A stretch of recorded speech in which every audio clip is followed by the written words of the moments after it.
Bonjour, donc correction du DS numéro 1. Alors on va s'intéresser surtout à l'exercice numéro 1 et particulièrement aux endroits où vous avez eu des difficultés, c'est-à-dire les calculs d'incertitude. Alors, exercice numéro 1 pratique du surf, on va commencer par la question 1 de 1. Donc sur la détermination de la longueur d'onde, donc on l'a vu en TP. Alors il y avait deux possibilités en fait que j'ai acceptées. Soit on détermine la longueur d'onde en la mesurant à 9 reprises et en effectuant une moyenne. Seul souci, c'est que cette méthode nous donnait une précision de la valeur de la longueur d'onde avec uniquement 2 chiffres significatifs en utilisant une règle classique.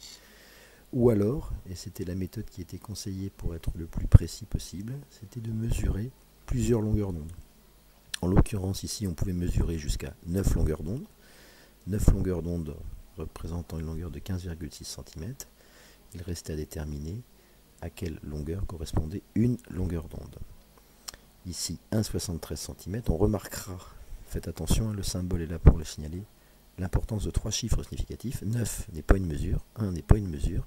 Par conséquent, le nombre de chiffres significatifs sera celui de la mesure de 9 longueurs d'onde. Voilà pourquoi il est important de prendre plusieurs longueurs d'onde. On peut avoir une précision, non pas au dixième, mais au centième. Donc voilà pour la détermination de la valeur de la longueur d'onde. Ensuite, il fallait déterminer l'incertitude sur cette longueur d'onde. Cette longueur d'onde est une mesure unique puisque nous avons effectué une seule mesure de la longueur des 9 longueurs d'onde, et ce par une double lecture, puisque nous avons utilisé une règle qu'il a fallu pointer au début de la distance à mesurer et à la fin. Évidemment, on va d'abord déterminer l'incertitude sur la mesure de ces 9 longueurs d'onde, que j'appelle U 9 longueurs d'onde. L'incertitude sur les 9 longueurs d'onde, on applique pour cela la formule qui était donnée sur la double lecture, donc racine carrée de 2 fois 2 fois une graduation divisé par racine carrée de 12. Une graduation, ça correspond à une graduation de la règle, c'est-à-dire 1 10-3 mètres, c'est-à-dire 1 mm. Lorsqu'on fait l'application numérique, en convertissant en mètres, l'incertitude sur les 9 longueurs d'onde est de 9 10 puissance moins 4 mètres. Ensuite, pour déterminer l'incertitude sur lambda, il suffisait de prendre l'incertitude sur les 9 longueurs d'onde et de diviser par 9, 1 10 moins 4 mètres. Un petit peu comme on l'avait fait en TP pour la détermination de la longueur d'onde avec les récepteurs et émetteurs ultrasons. Attention, quand vous indiquez une valeur d'incertitude, on majore toujours le résultat obtenu à la calculatrice, un seul chiffre significatif, et évidemment on n'oublie pas l'unité, comme beaucoup l'ont oublié dans le devoir. C'est une longueur, donc il faut exprimer cette incertitude en mètres. Ensuite, il fallait donner la longueur d'onde sur mon encadrement, et il faut être cohérent dans l'encadrement.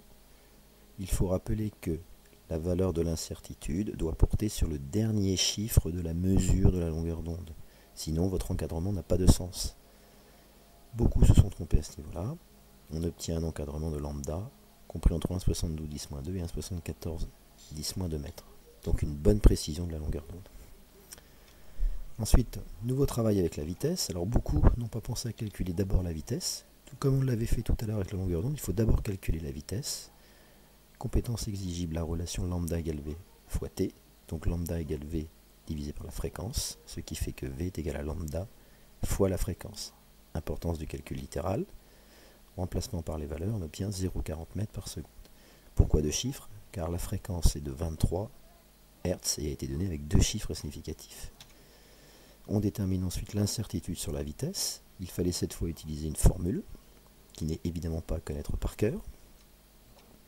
On isole l'incertitude sur V, qui est égale donc à U lambda sur lambda plus UF sur F multiplié par la vitesse. On remplace par les valeurs. 1 10-4 c'est l'incertitude sur la longueur d'onde, 1,73 10-2 la valeur de la longueur d'onde, 1 l'incertitude sur la fréquence, 23 la valeur de la fréquence, 0,40 la valeur de la vitesse.